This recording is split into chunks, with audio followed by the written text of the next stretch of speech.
Hello viewers, Assalamu alaikum and welcome back to my channel Beauty Blogger Anika. I hope everyone is doing good. So আজ অনেক দিন পরে চলে আসলাম আবারও আরেকটি নতুন ব্লগ নিয়ে। আর আজকের সম্পূর্ণ ব্লগটি জুড়ে থাকছে computer science and technology diploma engineering 8th semester internee বা ইন্টার্নশিপ ট্রেনিং। ভিডিওটি আমি শ্যুট করেছিলাম 2024 সালের শেষের দিকে। আর আজকের সম্পূর্ণ ব্লগটি জুড়ে আমি আপনাদের দেখাবো কিভাবে আমি আমার ইন্টার্নি ট্রেনিং কোর্সটি কমপ্লিট করি এবং কোন বিষয়ের উপর আমি আমার ইন্টার্নি ট্রেনিংগুলো করি।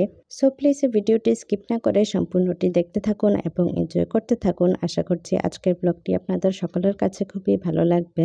আরও যদি ভালো লেগে থাকে তাহলে ছোট করে একটি লাইক, কমেন্টস অ্যান্ড সাবস্ক্রাইব করে আমার এই ছোটো চ্যানেলটিকে সাপোর্ট করতে কিন্তু ভুলবেন না। And please check my description বক্সে, সেখানে আমি আমার ভিডিও রিলেটেড সকলের ডিটেলস লিখে রেখেছি এবং কিছু প্লেলিস্টের লিঙ্কও দিয়ে রেখেছি। সেখানে ক্লিক করে আমার পরবর্তী ভিডিওগুলো আপনারা দেখে নিতে পারেন।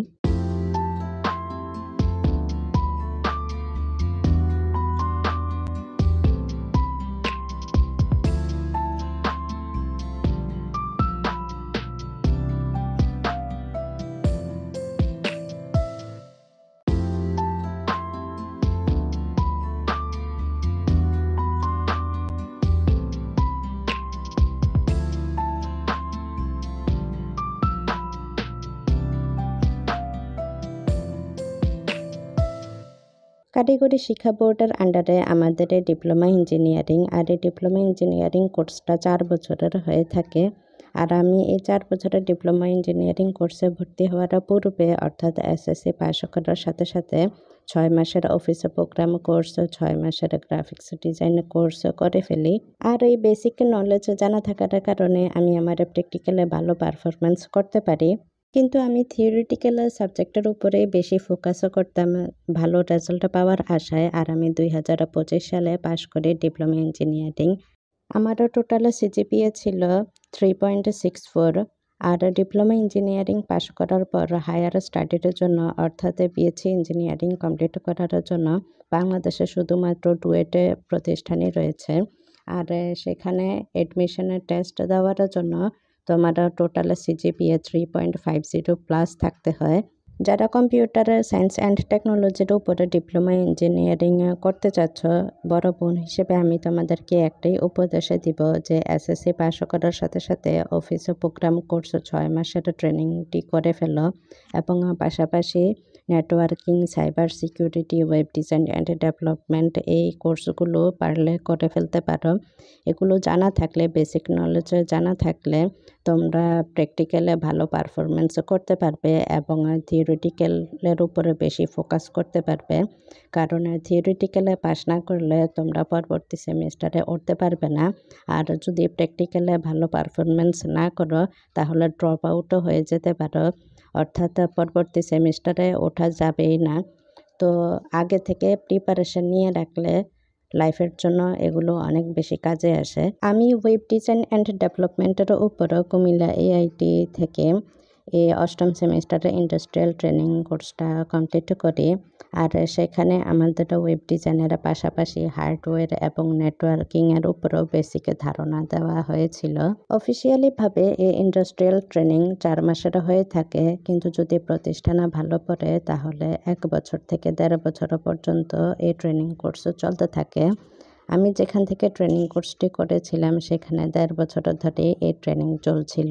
কিন্তু আনফর্চুনেটলিভাবে আমি এত লম্বা সময় ধরে ট্রেনিং কোর্সটি কমপ্লিট করতে পারি নাই। আমি 6 মাস পর্যন্ত সেখানে টিকেছিলাম। আর আমি বেসিক নলেজ অর্জন করার পর সার্টিফিকেট নিয়ে তারপরে এসে পড়ি। আমি প্রফেশনাল মোডে যাই নাই। আর এটা করতে অনেক বেশি ফান ছিল, অর্থাৎ হার্ডওয়্যার ক্লাসটা অনেক বেশি মজাদার ছিল। সফটওয়্যার ক্লাসে মাথায় কিছুই ঢুকতো না, এরকম অবস্থা হতো। আমাদের অনলাইন অফলাইন সকল মাধ্যমে আমাদের এই ট্রেনিং কোর্সটি চলছিল। আর প্রতিটা ক্লাস আমাদের 3 ঘন্টা থেকে 4 ঘন্টা পর্যন্ত হতো। অনেক লম্বা সময় ধরে আমাদের বসে থাকতে হতো, কাজ করতে হতো, কাজ শিখতে হতো। তো এটা অনেক বেশি আমার জন্য পেইনফুল ছিল। যেহেতু আমি একটু অসুস্থ, তাই আমি বেশিক্ষণ পা ঝুলিয়ে বসে থাকতে পারি না, আমার হাত পা ফুলে যায়। আর অনেক বেশি পেইনফুল ছিল সেটা আমার জন্য। আর অনলাইন ক্লাস তখন আমার বাসায় ওয়াইফাই ছিল না, তো যার কারণে আমার তখন অনেকগুলো ক্লাস মিস যায়। আর পরবর্তীতে গিয়ে যখন আমি আমার ক্লাসে ভালোভাবে অ্যাটেন্ড করতে পারছিলাম না, পারফরমেন্স করতে পারছিলাম না, যার কারণে ড্রপ আউটই আমার কাছে বেস্ট মনে হচ্ছিল। তবে হার্ডওয়্যার এবং নেটওয়ার্কিং ক্লাসে আমি অনেক বেশি এনজয় করি। আমাদেরকে বিভিন্ন কেবল কানেকশনে দেওয়া, উইন্ডোজ সেট আপ করা, কম্পিউটার বুস্ট করা এবং মাদারবোর্ড অর্থাৎ সিপিইউর ভিতরে কী থাকে এবং মাদারবোর্ডের ভিতরে কী থাকে তা প্র্যাকটিক্যালিভাবে দেখানো। আমাদের প্রতি সপ্তাহে পরীক্ষা হতো, আর সে পরীক্ষায় অবশ্যই পাশ করতে হতো। তো যার কারণে এটা আমার জন্য খুবই ফান ছিল। সো আমি এই মুহূর্তে কম্পিউটারের মাদারবোর্ডের বিভিন্ন কুলিং ফ্যান, মেমোরি কার্ড এবং বিভিন্ন কেবলের কানেকশন খুলে দেখাচ্ছিলাম এবং স্যারকে প্রতিটার নাম আলাদাভাবে বলছিলাম, কারণ সেদিন আমাদের এক্সাম চলছিল আর এক্সামে অবশ্যই পাশ করতেই হবে।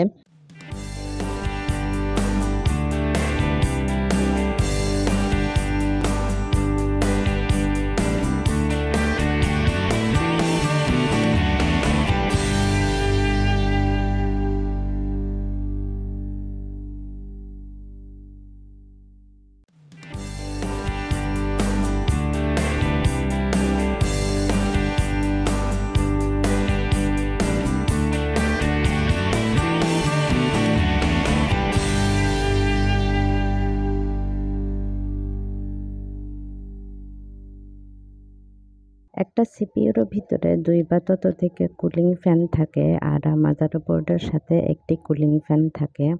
বিভিন্ন ক্যাশ মেমোরি থাকে, যেমন line 1, line 2, line 3 cache memory, memory management unit, MMU, memory slot যেমন র্যাম, রোম ইত্যাদি থাকে। একটি প্রসেসর বা মাল্টিকোর প্রসেসরও থাকে, ক্লক অ্যান্ড টাইমিং ইউনিট থাকে, রেজিস্টার সিইউ বা কন্ট্রোল ইউনিট, ALU বা arithmetic logic unit.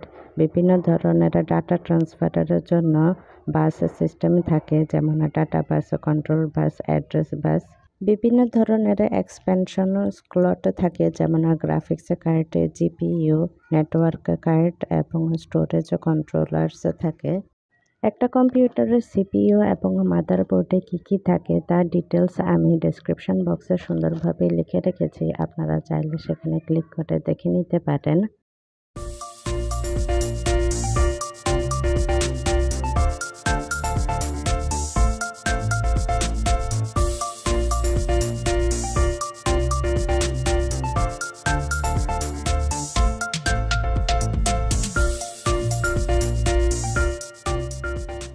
Diploma engineering 4 বছরের কোর্স হয়ে থাকে, আর টোটাল 8টা সেমিস্টারে থাকে। প্রতিটা সেমিস্টারে 6 মাসের কোর্স হয়ে থাকে।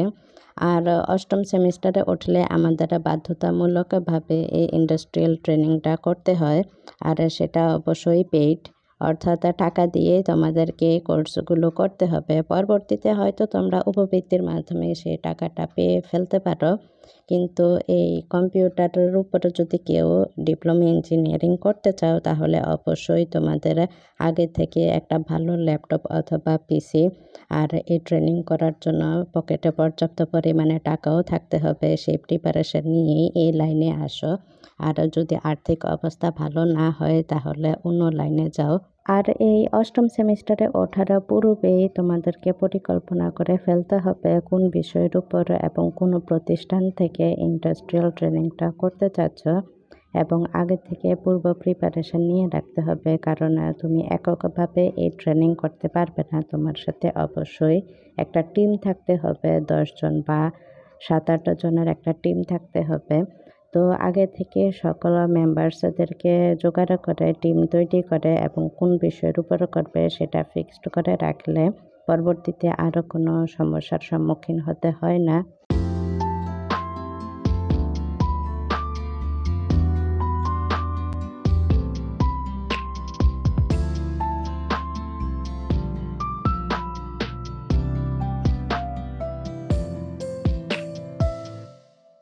আমাদের এই ট্রেনিং ক্লাস সপ্তাহে ৩ দিন করে হতো আর প্রতিদিনই সকাল ৮টা বাজে যেতাম। ক্লাস স্টার্ট হতো সকাল ৯টা বাজে আর শেষ হতো দুপুর ২টা বাজে। তো আমরা প্রতিবারই ক্লাস শেষে ধর্মসাগর পাড়ে এসে এখানে ফুচকা খেতাম আর বেলপুরি, পানিপুরি খেতাম। ফ্রেন্ডসদের সাথে কিছুক্ষণ আড্ডা মেরে গল্পগুজব করে তারপর আমরা বাড়ির উদ্দেশ্যে রওনা দিয়ে দিতাম। এখন তো সবকিছুই স্মৃতি হয়ে গেছে। সেই পুরনো দিনগুলোর কথা এখনো মনে পড়ে।